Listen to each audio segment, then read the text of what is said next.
Does authenticity really matter? This podcast is brought to you by Archimed, fast and focused design and manufacturing. I'm Greg Maurer, founder and owner of Archimed. And I'm Caroline Squatrigo, Talent Engagement Specialist. We are on a journey to grow, learn, and gain expertise in small to mid-size company culture. Join us.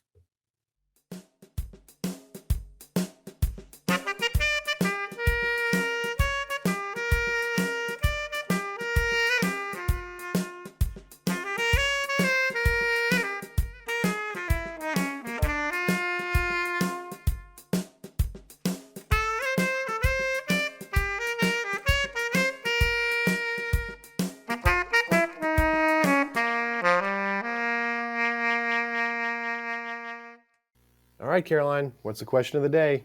So today we are talking about the importance and impact of authenticity, especially when you're in leadership. I'm going to kick off with a story of my own today, and then we will be joined by Adam Weber.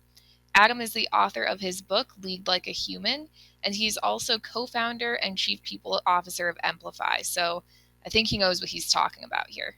Me too, and I'm excited to hear your story. Yes, Greg, I do have a story for us today. So we've talked about this a few times now. Recently, Archimed's leadership team went through some training. We felt like we all could use some additional tools in our tool belt to help us as we navigate the world of Archimed's growth and just helping lead everyone for success. So one thing that we talked about was this topic of authenticity. Often it would come up when we were discussing how do we connect with our team in the best way, and how do we build that trust with our team. And I know trust is something that we've talked about on this podcast a lot, and I think that's where it comes from, is this authenticity. One of our managers talked about, some people might look at it as a waste of time if he spends 5 minutes talking to somebody about their child or what they did over the weekend. But that 5 minutes might lead to so much more productivity out of that employee and so much more investment in the company and the department. And so that 5 minutes of time that seemingly isn't invested in the work itself really does have a great impact on the company. But the key thing here is that it is authentic. People can tell when you're not being authentic. And I think about my own experience with our CEO, John DeSalvo. He's someone who has invested so much time into a lot of people in the building, myself included. And it is something where when he gives me feedback, even if it's not great, I know that it's coming from that place of he wants me to grow and he wants me to do better. And that really drives me to try to improve my performance, because at the end of the day, we are all coming from this place of wanting the company to grow and do its best. So that's where I think authenticity comes into play. And I can tell you it really motivates me when the people that I work with are their authentic selves and feel like they can bring that side of them to the office. And it makes us feel like we all know each other a little better and want to perform a little better. So I feel like I've experienced it just anecdotally and throughout my life. So I'm really excited to hear more when we bring in our experts to talk to them about, practically, how does this really happen? Yeah, so Caroline, you've seen and felt firsthand the power of authenticity at work through your relationship with John, which is awesome. And that's a solid real world example. So let's talk to Adam and get his take on things. All right, so today we are joined by Adam Weber. He is the co-founder and chief people officer at Emplify. And you also kind of wrote the book on authenticity. You're the author of Lead Like a Human. Um, Adam, can you tell us a little bit about your background and what drove you to feel so strongly about leading with authenticity that you wrote a whole book about it? Sure, yeah. And first off, it's just great to be here with both of you. The reason I wrote the book was because I guess twofold. One is I've been an entrepreneur for the last 10 years, and when I first got into leadership, I started implementing basically all the bad patterns of the managers and leaders before me, and it wasn't working with my team. And on top of like not actually getting the results I wanted from my team, I also would go to bed every night and just not be proud of what I like, who I was, and like the type of leader that I was becoming. And it really just started to make me think about what it meant to be a leader, and what kind of legacy I wanted to lead. And so I really dove deep into that world, and kind of made a personal commitment initially, to my small team at the time. I first started, I had 5 people on my team, and I was like, I am going to crack the code on both being myself and also creating the dream type of company that I want to build.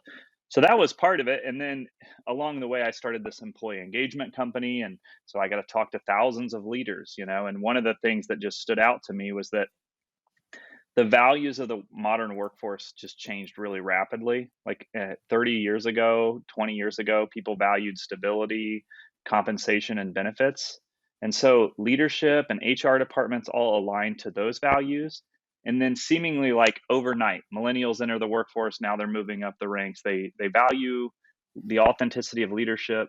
They value working for a company that has a purpose that matters, and they value their own personal growth. And so this like change happened, and yet leadership and companies hadn't made the move themselves to like actually like align to those values of the workforce. And so that was really the spirit of the book, and like why I wrote it was basically to create, I call it a permission guide. It's to let leaders know like there's a different way to lead that will actually resonate with both you, but also unlock your team as well. So that's fascinating, Adam, that journey that you were on that led to this book, and your investment in leading with authenticity. And first, congratulations on the Amplify acquisition by 15.5. I must have been very exciting, a company you co-founded and really invested a lot in, now moving on with you and your team into this new phase. That's awesome. So congratulations. Um, what I think we need to define authenticity, because people are multifaceted and they have a lot of different, like a die, a lot of different faces and a lot of different attributes. I think about the way I am at home with my children versus the way I am at a work event versus the way I am hanging out with my buddies.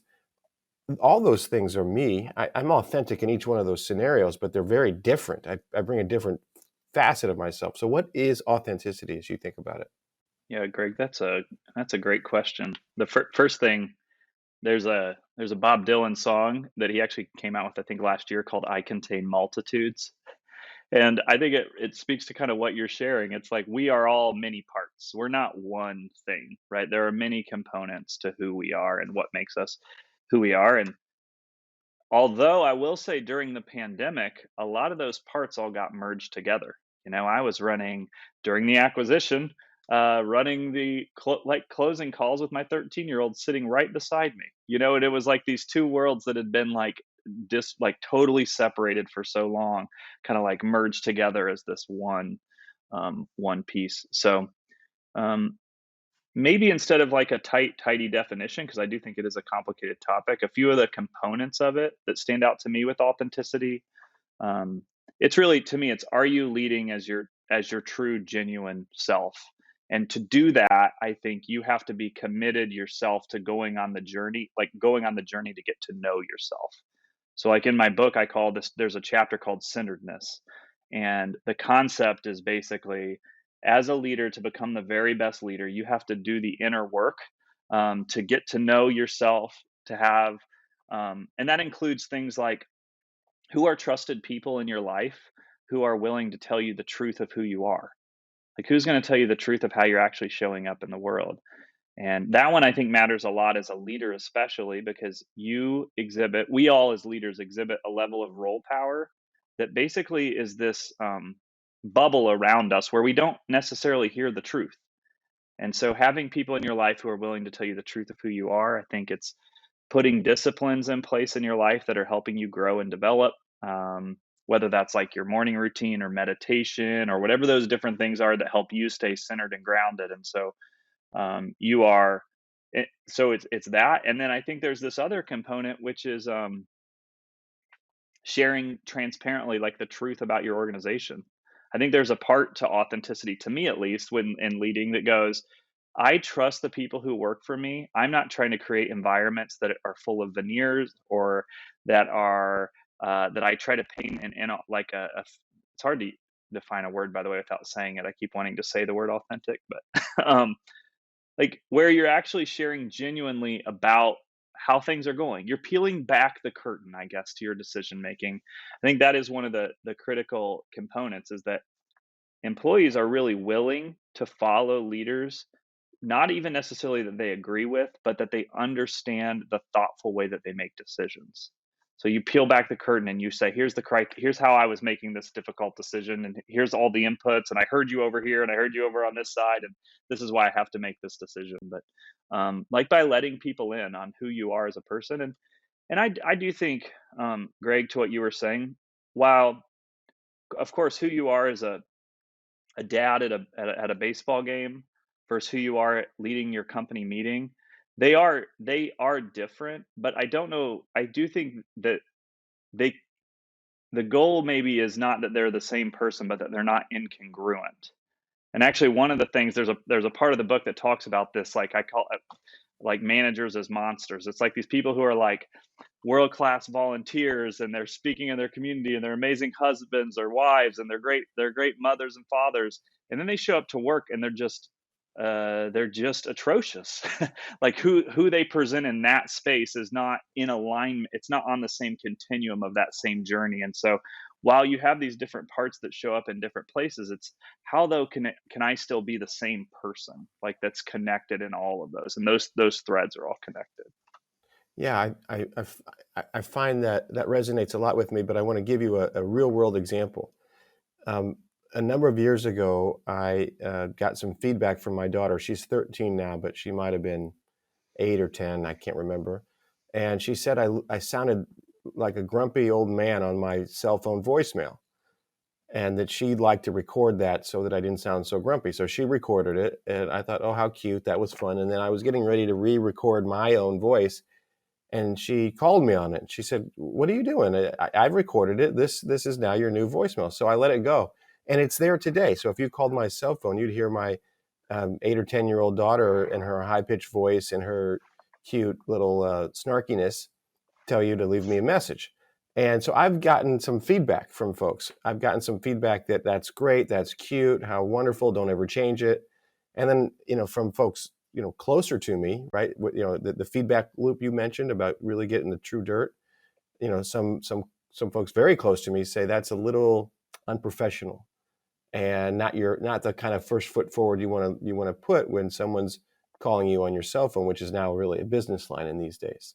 So what's your take on it? Should I get rid of my 8-year-old's snarky voicemail, or should I keep it? First off, this is like for sure the most interesting question I've ever been asked on a podcast. I did not see that one coming. That's awesome. So should you keep it or should you not keep it? Well, first off, I just want to lay a foundation that we are talking about voicemail. And so, like, I think it's fine no matter what. There's certainly at this stage, voicemail is not going to be the thing that makes or breaks any component of like your business or anything. And usually, anytime someone leaves a voicemail for me, I'm like, "What? Do you know it's 2021? Like, are we still leaving voicemails for each other?" Um, and so, maybe the better question though is to ask, like, it's funny you say that though, because I had like a funny voicemail that I created before I got into business, and it was just like this. It was about my kids and how they were in the background yelling. They're 12 and 13 now, but I recorded it when they were like 3 and 4. And to me, I always kept it just because I was like, this is just who I am. Like, I want you to know who I am as a person, and I'm not.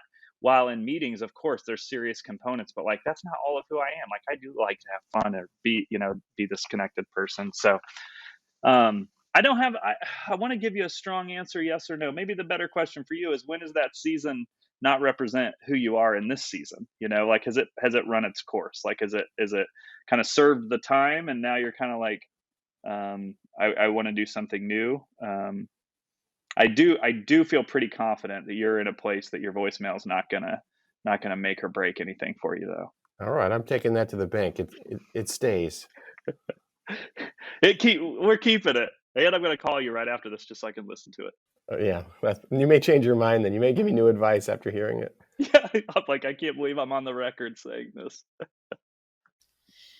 So, Adam, you mentioned that you wrote your book because you were trying out all these leadership styles that you had observed firsthand, and it just wasn't working out. And you said it didn't make you feel good at the end of the day. But what about your people? I mean, what did you observe happen around you once you changed to this authentic leadership style? What impact did you see on the people around you when they saw this change in you, and did they give you any feedback about it? Yeah, I have a great story that was sort of the end of the old way for me. I was trying to do this interview guide. I was started my kind of entrepreneurship as a sales leader, and I read this sales interviewing technique guide, and it does this like really kind of hard charging interview style, which by the way could not be like less my natural personality. So then when you're trying to do something that's not you, it actually you make it worse. Like, you know, I over exaggerated, and I was interviewing this woman. It was her first sales job, and literally look at her resume, and the first thing is I just sit in silence and just go, tell me about your gap year. Because she took like a year off between college and the workforce and just sat in silence and ended up being an amazing hire and someone who was a really foundational part to end up being on my team. But we had this really tense first interaction, and we're close as can be. Was at her wedding, you know, like we're actually, well, I'll save the story, but like I think have had a pretty tremendous impact on her life because of the switch that happened. But candidly, both of us, I think it took us a year to overcome that negative interview cycle and her viewing me as a person different than who I was, and the trust that eroded. And so then that was kind of a moment, I think, for me where I was like, this isn't actually who I am. And so, and I want to invest in people. And my passion is to see another person. And my passion for work is to see another person, see their talents, and try to help them uncover themselves how to like maximize that talent. And when you erode the foundational trust, like in a relationship, you have to work really hard to get it back. Um, so that I guess that's an example. And I think just to that point, you know, she's one of those people during the acquisition sent me a message and said, hey, other than my mom, nobody's impacted my life more than you. And that swing, right, to me was like, this is real. This change was real. It was not just something to talk about. For it was a meaningful change in leadership style that positively impacted her career and impacted like my ability to invest and help her develop too.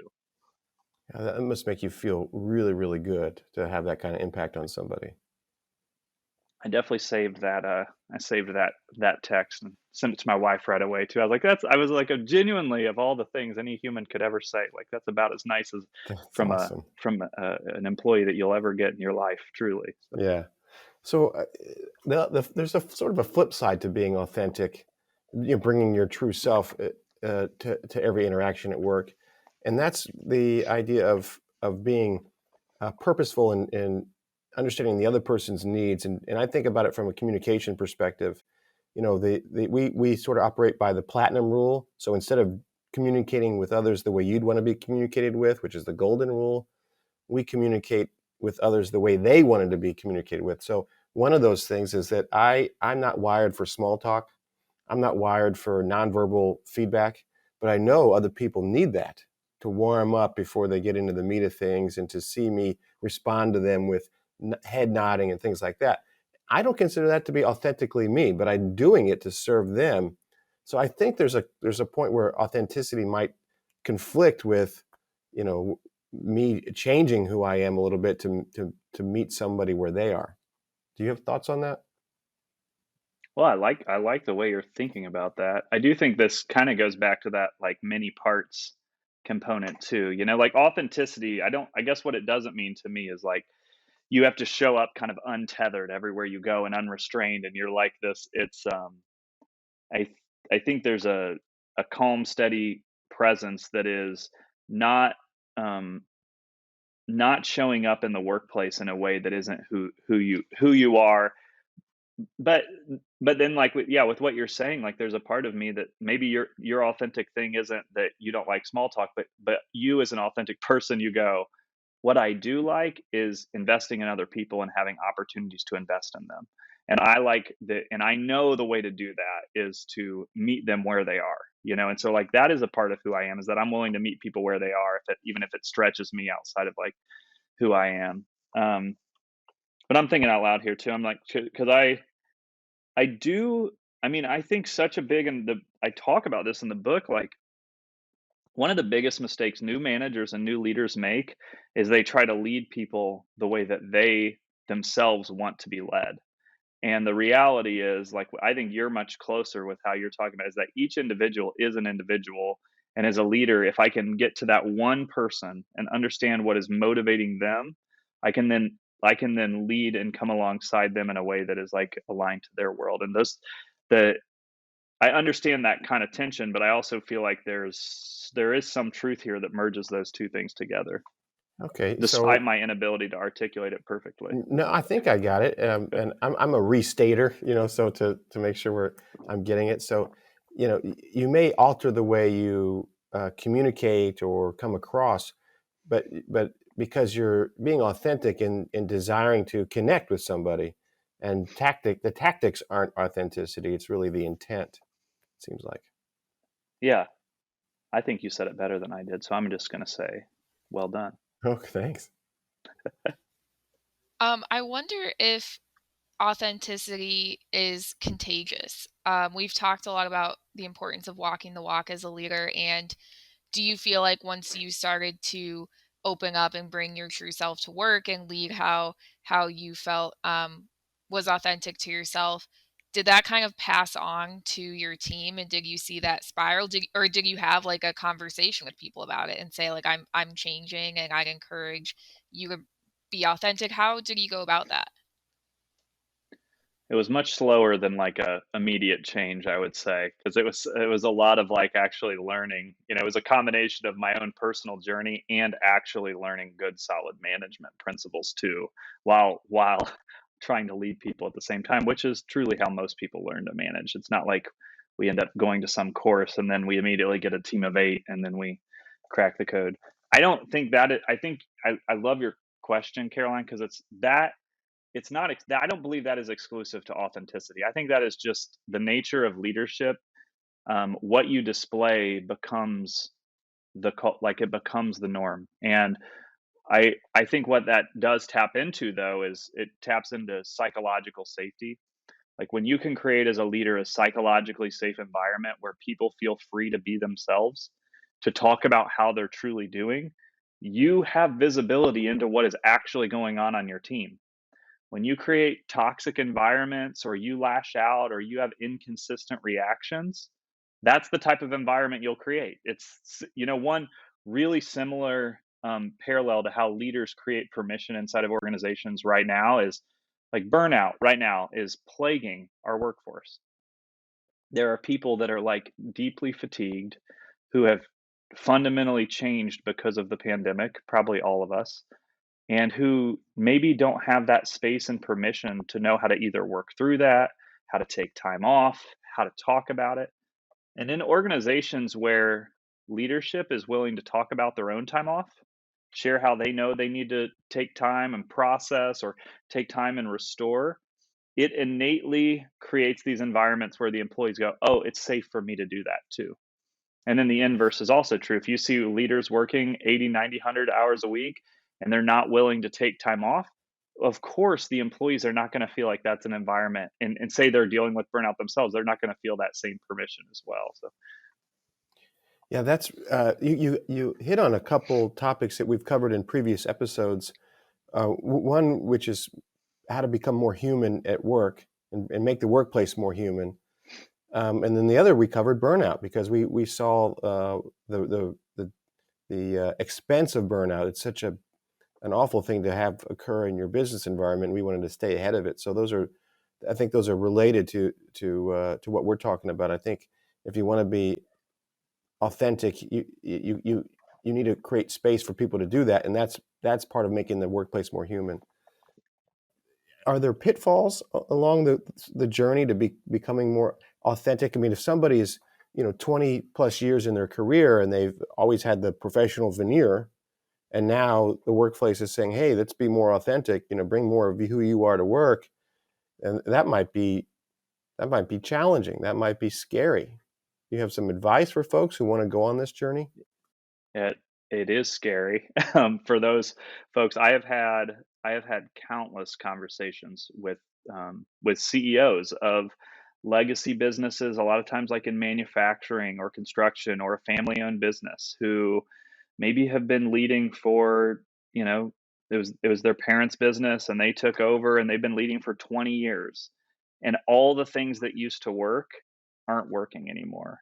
And they're really frustrated because behind it, it's like there's a really good heart behind it, and there's a lot of effort. And the way it manifests itself, it sounds like you'll hear the bulleted list of like almost the old values. It's like, well, we do this thing and we do that thing and we do this thing. And it's like, why can they not just be happy? Why can they not just listen to what I say and do it? They want to be behind the curtain on every decision. They care more about, life than the work. Work life balance. It's like it is a really disorienting time, for a lot of leaders who maybe have led in that other way. I think that you don't have to be perfect there. I guess with like this whole conversation, it's a journey. There is no, just to go back to the earlier point, I don't think there is an arrival moment. I think it's, what are some short steps that you can make today that might like help you make progress on that journey.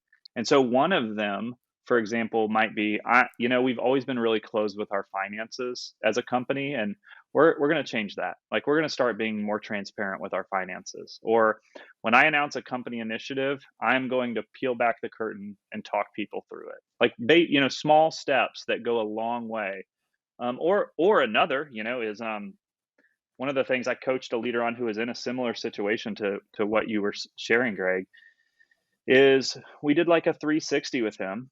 And one of the things we noticed was every week he'd start his meeting and he'd bring his stress and anxiety into that meeting. And he'd start Monday morning, every Monday, with a negative tone and attitude. He got that feedback, and what he did, instead of trying to solve it on his own, is he just put it out in front of the team and just said, hey, I've received some feedback. I'm not perfect. This is the thing I'm working on right now. I know I got a lot of things to work on. One of the things I'm working on is I'm going to start every Monday morning with a more positive tone, just as a really practical example. It sounds like there could be a generational gap there too also. Just based on how people have worked in the past, and now you have this, the millennials that drive everyone crazy. I'm one of them, so I feel like I can say that, are coming in, and now the workplace is transforming a bit. We did a Father's Day series where we talked to, our dads, and um, I think my dad thinks that we're crazy for some of the things that we do and care about. And I tell him like conversations I have with Greg, for example, about my own life. And it doesn't compute with him because he's so used to, we're here and we work, and he does care about his people, but he shows it in a different way. Um, is, is that something that you run into?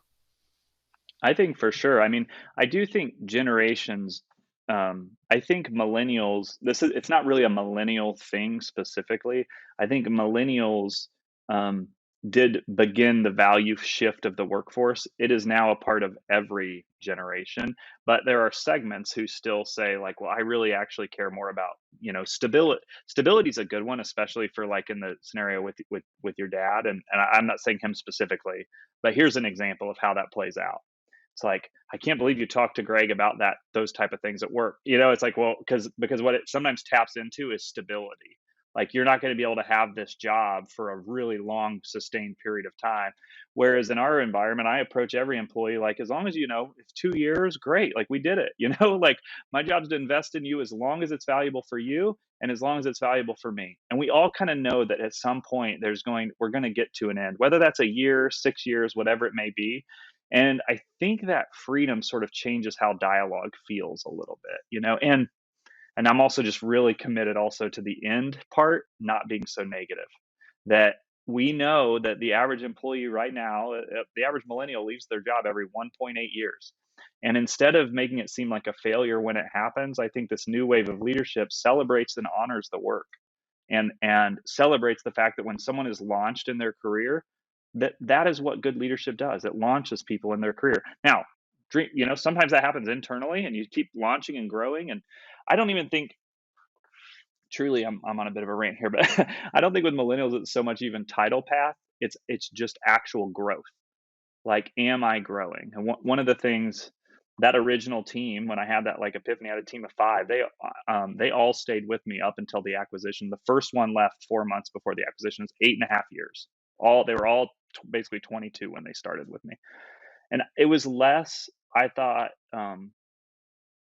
like title promotions, and more, was there constantly a way for you to grow? And the first one who left, who was our very first employee, we had a day, and I just like called him, and I was like, I have nothing left to teach you. Like, I shared everything I have with you. You've put everything in place. And like, I think this is the moment that we both go, you did it. Like, great job. I'm proud of what you did. And it's like time to, it's time for something new. Yeah, that's fascinating. As a business owner, uh, retention is really important. We concentrate on that and try and provide additional growth opportunities. I also know that when we hire rock stars, that they may grow faster than we will as far as creating opportunities. But it's certainly bittersweet anytime somebody leaves us to pursue something we can't provide them as far as opportunity is concerned. But I always hate losing people. Well, I was going to say, so what would you really want our listeners to take away from this conversation we're having about authenticity at work? I think just to know that, there's one, that it is aligned to good business. That when you lead in a way that's aligned to the values of the workforce, that is actually the way that you do increase retention and you do increase performance. So I think that, and I think also that it's also just a more enjoyable way to lead. That you can create these environments that you're really proud of. You can build a legacy that you're proud of. Um, and there's lots of people out doing it, like you all and me. So you got a community around you to help you on the journey. Well, thank you, Adam. I really enjoyed hearing your perspective on this, and especially your piece on letting people go, and being, celebrating that they're off to bigger and better things, and that you helped them to get to that point. I think that's a good lesson to take away. I will be sure to link everyone to Emplify. Is there anything else that you want us to share with our listeners that you might want to promote? Well, so the book obviously is a Yes, and the really book. simple way, because it's a practical guide. And then anybody who's in HR or is like an HR minded leader, I have started this community. It's free, it's online, and it's for kind of this new way of strategic HR and elevating HR inside the business to a strategic seat at the table. And I run events every month on burnout, flexible and work environments, employee engagement, things like that. So if you're an HR leader and you're interested, we'd love to have you. And I can give you the link for that as well, so you can post that. Hey, That'd Caroline, be you know anybody perfect. like that? Yeah, maybe one, maybe me. We'll find out. All Well, right. hey, thanks, Adam. This was a lot of fun. I appreciate your time and wish you well as Amplify gets integrated into 15.5. Thanks so much, Greg. Thanks, Caroline. Thanks for the opportunity. So that was great insight from Adam. Yes. It's interesting to talk to someone who feels so strongly about a topic that they wrote a book on it. And I loved his reason for writing the book. He talked about, he started leading using the examples that he had in his life of how to lead, and it just was not working for him. And the fact that he went home not feeling good about what was accomplished that day, and not feeling good about how he led that day, seems to really be his motivation behind it. Yeah, and I've thought about and even referenced our earlier podcast episode about making the workplace more human, and I think that's one side of the coin, and the other is a person being more authentic in that more human workplace. So I think that that's two sides of sort of the same coin. And then when we asked Adam about, where do you start? And he said, do the inner work to really get to know yourself, which is a sort of a common topic in the EQ world and in our leadership training, and with my executive coach, it's about being reflective and really taking a hard look in the mirror, which I think is really important. Not so easy, sometimes painful, but crucial. Yeah, I mean, I think that's the hardest part is getting to know yourself. And as Adam mentioned, it's really crucial to have those people around you that you trust who will call you on things and who will be honest with you about your behavior. Because sometimes it's hard to see the things that we're doing. And, along with the 360 reviews and just feedback from your team at work, I think just personally that feedback is important. Um, I think about like my mom, she's going to tell me the truth. So sometimes I ask her about things, and I think those people are important to have. Um, he also talked about, the importance of being genuine, and as he put it, peeling back the curtain on your decision making. And that resonates with me. I'm someone who likes to know the why behind things, and I think a lot of people feel that way. And often, even if I don't necessarily agree with a decision, knowing the why and seeing where it's coming from really helps me get behind it and work with the decision and be productive. Yeah, I think that's one thing we do a pretty good job of at Argument is offering the opportunity for anyone to access leadership and ask questions. Why did you make this decision? And that kind of thing. He also talked about the vulnerability side of things, which again is a sort of a consistent aspect of a lot of what we're talking about in culture. And he said simply, you have to let people in. And I imagine, depending on what your life experience is like, that might be an easy thing to do, but that also might be a very difficult thing to do, uh, depending on your life experiences and how that went for you in previous efforts to let people in. Sometimes that turns out not so hot. Yeah, we see this a lot, I would say, with people, who have been in the manufacturing industry for years. And Archimag is not, I would say, run like a typical manufacturing company. And we do really run on being genuine and vulnerable about decisions and talking through things as a team. And I almost say we have to like rehab people when they come to Archimag, because it's like they've been burned so many times by doing some of the things that we really want you to do at work every day. And to your point, Greg, you've been burned so many times, it's going to be hard to open up and live that way. And so that's a challenge that we've worked through or are working through as a team. Yeah, and then again about the beautiful confluence of good business and either the right thing to do or something that makes you feel good as a person. This is one of those things. Adam said, why be authentic at work? Well, one, it's good for business, and two, it's just a more enjoyable way to be. You don't have to hide behind um, the protections and the veneers and uh, all that kind of stuff. And he highlighted the feedback he got from one of his employees about the impact he made, which he said he couldn't have done if he didn't truly embrace being authentic, and that kind of feedback is something he'll prize for the rest of his career, which is I think pretty cool. Yeah, and to go along with that, I liked what he said, that being your authentic self, it doesn't mean being untethered. And you brought up, how am I authentic to myself while also meeting the needs of other people? And if you're someone who wants to meet those needs, then you're being authentic. And it doesn't mean that you're being selfish and doing always what you want in that moment. um, I also liked his point about, your personal life you and your home you does not have to be the same as your work you, but they do have to be kind of compatible and running along the same path. um, and it's tough to see when somebody's, this really outgoing, family guy at home, but then you come to work and he's, that authoritarian figure, barking orders. And I think personally, like, that must be tough, to flip-flop, to feel like you have to be that person at work. And so I think it's nice to find that balance. You can still be that open person at work, but it doesn't mean you have to be like fully personal at work. Yeah. Yeah, I think authenticity is bringing who you are, not necessarily bringing who somebody else is. So Yeah, that's a absolutely. good point. Well, I think we learned a lot today. It was a solid episode, a lot of fun. In our next episode, we will discuss the 3 layers of culture with Josh Plaskoff.